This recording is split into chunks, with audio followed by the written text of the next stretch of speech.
Welcome back to the Arise interview, where we speak to the newsmakers as well as ordinary people doing extraordinary things around the world and featuring the voices at the heart of the stories. I'm Charles Anyagolu.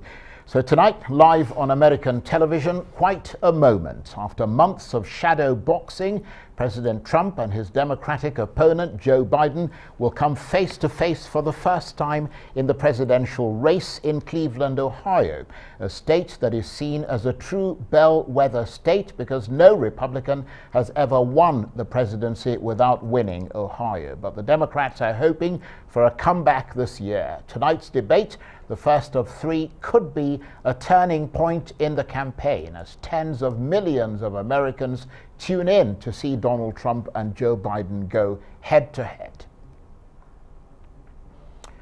Well, for more, I'm joined now via Cisco WebEx by a spokesperson for Democrats Abroad UK, John Scardino, who was the media director of the Commission on Presidential Debates, the group that's organising tonight's debate. Thank you very much indeed, John, for joining us. I hope you can hear me loud and clear. Yes, all good. Can you hear me all right? I can hear you very well indeed. And presumably the atmosphere is building amongst the Democratic faithful in anticipation of this event. Yes, it's very exciting. These are huge events. You have to understand, as I'm sure you do, the viewership for some of these debates in the past has reached as many as 80 million viewers, which is extraordinary. Many voters have said in the past that this is the single most important event that helps them make up their mind in voting for President of the United States. So it's a very significant event this evening.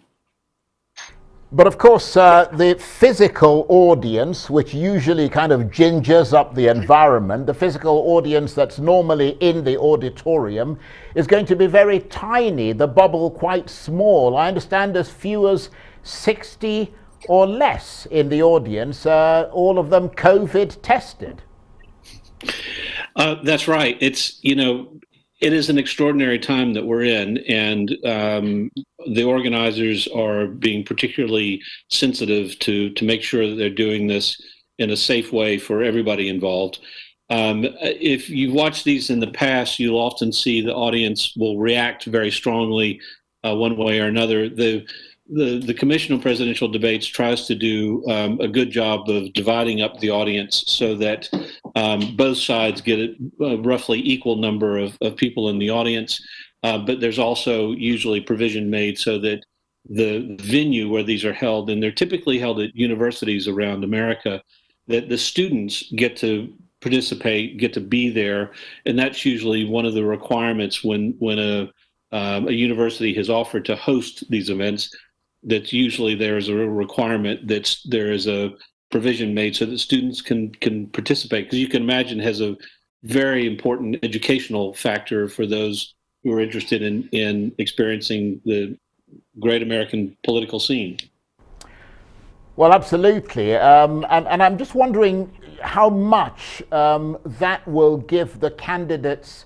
The absence of a live audience will give the candidates a particular challenge, given that they would normally feed off a pretty rowdy crowd, as you said, of around 1,000 normally for these debates. Well, I'm sure, given the passions that run on both sides in this election, I'm sure the audience that is there could potentially make up for any gap in enthusiasm by their own individual encouragement of the candidates.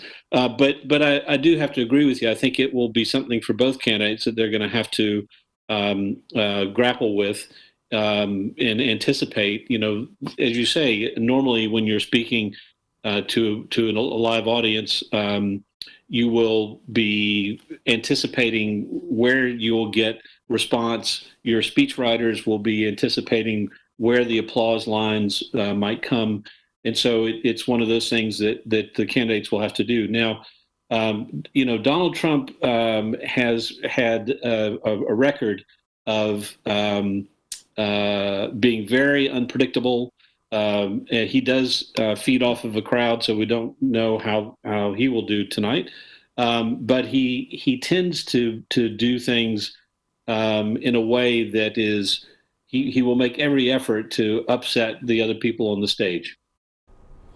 Yeah, that's a very interesting observation. And I think that's what actually makes this so interesting because, you know, Donald Trump is known to be someone who performs before an audience, but then it'll be a virtually invisible audience this time. So the question is what sort of effect that might have on his performance. And of course, your candidate, Joe Biden, there's been some talk that he will try, and if he does, it would be a mistake, to fact check everything the president says, and that might lead him down a lot of rabbit holes, mightn't it?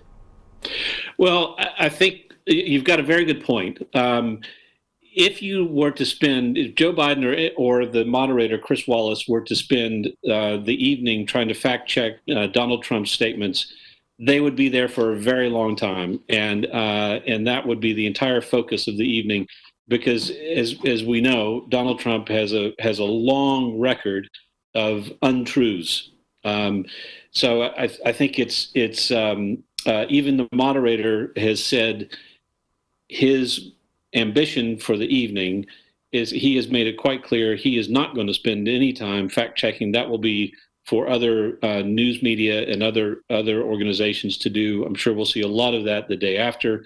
And I believe that the newspapers around the world will be filled with trying to correct the things that Donald Trump has said that are not true. There'll be a long list of those. Joe Biden, I think, comes into this from a position of strength, but this is going to be a very tough battle ahead, both tonight and the other debates and the rest of this campaign. We are by no means are we in the final stretch of this in any way, shape, or form. But I am very impressed with Joe Biden and what he's been able to accomplish thus far. He has a long record of working both with Democrats and across the aisle with Republicans to try and get things done for the country. And in opposition to this president, who has been deliberately very divisive in trying to rally his core base to get them to go out and energize and mobilize in his behalf.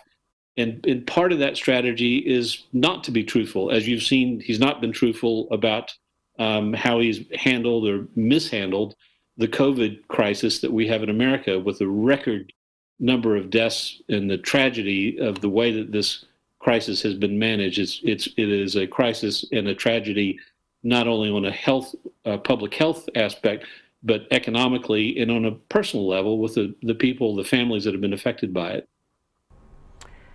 Well, yes, and I mean, just getting back to the actual debate itself. I mean, from what I understand, and you can enlighten us, the American audiences tend to be quite visceral in the sense that they react emotionally to what the candidates do, but also not so much what they say, but how they say it and how they actually perform. So do you think that because this is different, the dynamics will be different this time with COVID-19 and all of that, it'll lead to more of a focus on just these two men on the stage and at their podiums and what they're actually saying?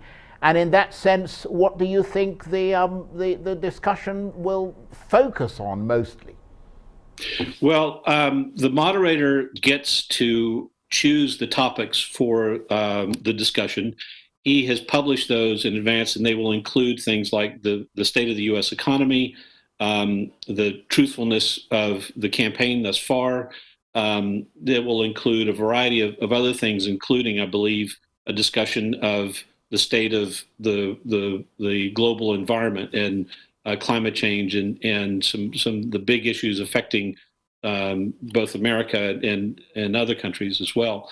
But like you say, one of the things that I think will be interesting to look for tonight, whether the candidates are speaking to the people that are there in attendance in the audience, or as I think they will be, also focusing on all of us watching around the world, and they will be speaking beyond their immediate audience to viewers worldwide. But as they go about doing that, look for the kind of things that Donald Trump is likely to do. You might remember in his debate with Hillary Clinton in 2016, he was very disruptive in getting up from his position at his lectern and walking around behind her and doing some things, trying physically to make her uncomfortable. And I wouldn't be surprised if we see a lot of those kinds of tactics again tonight, where he's doing everything that he can to try and be disruptive and to be unpredictable, as he always has been. Well, we'll be looking out for that, a sort of towering Donald Trump figure stalking Joe Biden. I mean, that would be something to watch, wouldn't it? And of course, the president has been talking up this idea that Joe Biden isn't quite all there. And not just that, the president alleges that Mr. Biden also possibly using performance-enhancing drugs. Well, this is another crazy Donald Trump tactic to throw people off of the actual issues that need to be debated and discussed. I mean, I think it's preposterous, really, and it's just Donald Trump is known for shooting his mouth off before engaging his brain in thinking about what he's about to say. So there are daily occurrences of those kinds of things where he's just looking to get attention. So I think that Biden has proven to be a candidate who has been through the Democratic primary process. He has been challenged by some very, very capable Democratic contenders to get to the place where he is now. You remember at the beginning of the primaries back in January and in February of this year, he was down a little bit at the beginning, didn't perform so well in some of the early voting in Iowa and elsewhere, but he came roaring back in South Carolina with the support of the black voters in South Carolina and elsewhere. And I think that it was a real testament to his ability to communicate with people, to lay out a plan of action, and to follow through with it. And I think that that's one of the most admirable things about him as a candidate, his record of achievement in doing that. I think President Obama chose him in 2009 when they first came into office, and he was vice president. President Obama chose him to lead the economic recovery that was necessary after the incredible financial crisis of 2008. And Biden was the point person who led under the Economic Recovery Act of 2009 and recreated the foundation for rebuilding the economy and creating jobs on a level that we had never seen before. And we had consistent job growth from 2009 right up until the time that Donald Trump took over. And Trump was very lucky to inherit that kind of trend in the economy where things were getting better and better and better. And until he mismanaged the COVID crisis so badly, and a lot of that job growth and economic expansion was wasted by the mishandling of the COVID crisis, which could have been so much better prepared for. John, very, very interesting. I look forward to that debate tonight. John Scardino is the former media director of the Commission on Presidential Debates and is a spokesperson for Democrats abroad in the UK. You're watching the Arise interview. Plenty more still ahead as we continue our preview of tonight's US presidential debate between Donald Trump and Joe Biden. Stay with us.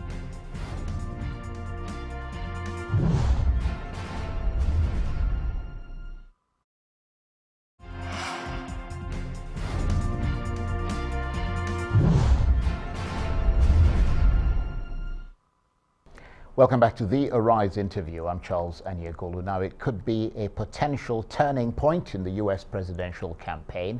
the first of 3 television debates between Donald Trump and Joe Biden. The debate will be watched by tens of millions of people in America and around the world. It's coming at a time of high tension in the US between the opposing camps. The latest nomination of a conservative to the Supreme Court by President Trump has electrified the political atmosphere, and the stakes could hardly be higher. So the debate clearly unusually important for both candidates. And for his sterling analysis, I'm joined now in the studio by Arise special correspondent Carl Bostic. Good to see you, Carl. Thank you ever so much for coming in. A big night ahead for you, because I know you're going to be following the coverage through the night into the morning. And of course, as they go at it, the tactics each of them employs will be very closely scrutinized by those tens of millions of people who will tune in to watch it tonight. That's right, Charles, and yet this debate of all presidential debates will be like no other debate, because it's being held at the time of a pandemic crisis, which has actually even shaped the way in which the debate is being held, but also a change of venue. So there's so much at stake tonight, which we'll go into, Charles. I think just for starters, let's just consider the fact of how the coronavirus pandemic has really changed the setting for tonight's first debate. We have some figures to show you about just what that first debate will look like at the time of coronavirus pandemic. The audience, Charles, will only be 80 people in the audience in an auditorium. But that would Okay, so 80, not 60, because we're told 60. The latest, I think the numbers are changing constantly, but the short story is, with a capacity of near 1,000 people, they're only allowing about, say, 60 to 80 people, 20 people from each campaign, and then the rest may be from, the university itself. So that's unusual. Anyone who's attending this debate, they'll have to wear a mask in the audience, and they'll also be tested for the coronavirus. And then finally, both President Trump and Joe Biden, neither of them will be wearing masks, Charles, and they will not shake hands either at the beginning or the end of the debate.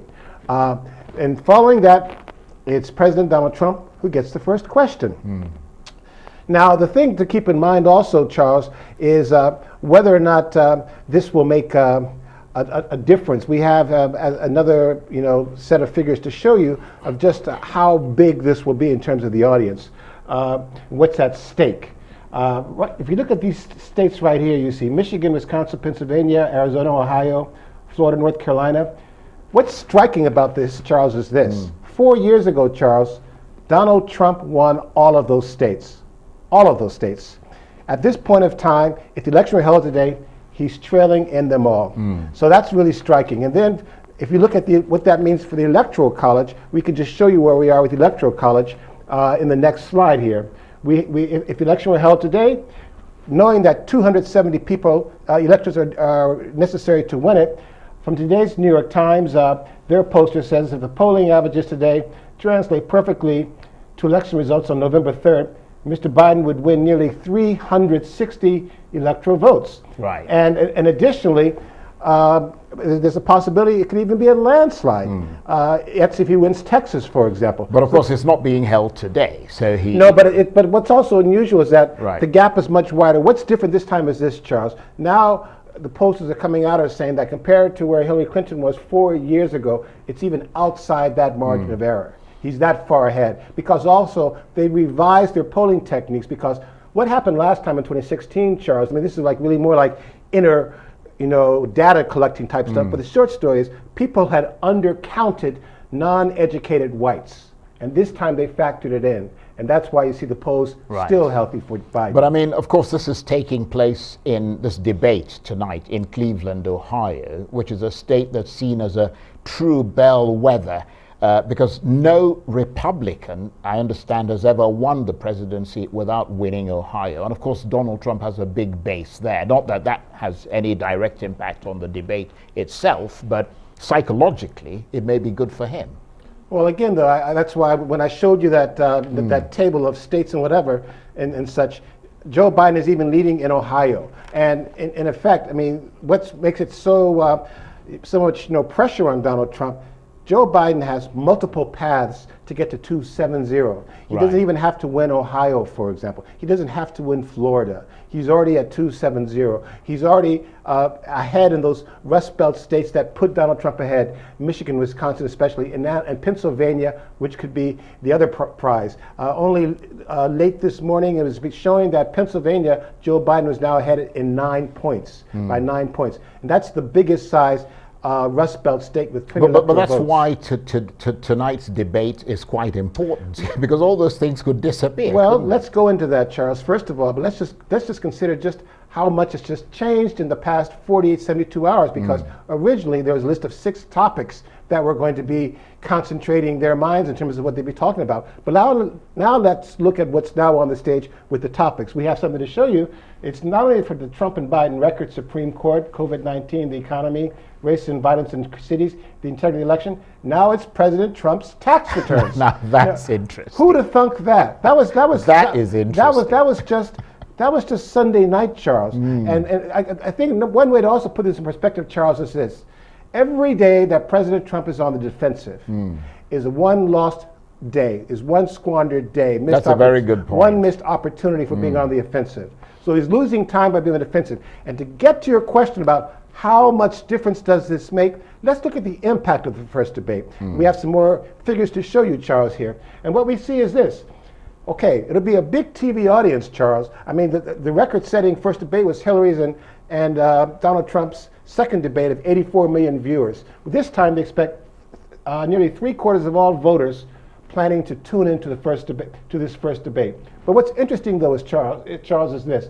Only 3% of the voters are saying that they're likely to hear anything different that will change their minds. Right. And then following that, 87% of the voters say they're not likely to hear anything that will change their minds. In other words, their mind is already made up. And what's also more significant, Charles, is this. It's a 90-minute debate. And yes, you're right, because part of my job for what I do, but also as an American citizen who cares passionately about what's happening there, yes, I'll watch the whole debate. But to be truthful, people will be watching more closely those first 45 minutes more than anything else. That is very true. Because those first 45 minutes will set the tone in everyone's minds of what to expect. I'm talking about what to expect in terms of the styles of the two men. Joe Biden, often quiet, sometimes pausing a little when he's talking. Donald Trump, rather quite bombastic, of course. Well, let's look at the challenge for Donald Trump, because this has been part of the problem for Donald Trump ever since Joe Biden got the nomination. It was so much easier to define Hillary Clinton when she was a nominee because she was just crooked Hillary, and that resonated in people's minds, whether it was true or not. But for Joe Biden, it's different. He's been struggling to try to define him, and we have some examples to show you of just how there's been a problem of mixed messages. In other words, at the beginning he was saying that Joe Biden is a far left candidate, excuse the typo there, then after saying he's a far left candidate, he says, well, actually he's moderate, but he's controlled by the radical liberal factions. So that didn't work. Then it was being said, well, Joe Biden is too old. He's not all there yet. He doesn't know where he is or if he's alive. He's not physically fit, and even maybe he's senile. And only recently he was tweeting that Joe Biden was using performance-enhancing drugs. Yeah. And then he was demanding or challenging or daring Joe Biden to submit to a drug test before the debate. But by setting the bar so low, just by showing up, Joe Biden is ahead. Somebody said that if Joe Biden turns up and stays awake, that could be something that's deemed a success. So they realize how that's backfired. So the last point, now they did a complete 180 degree, and they're saying Joe Biden's abilities should not be underestimated with all his experience.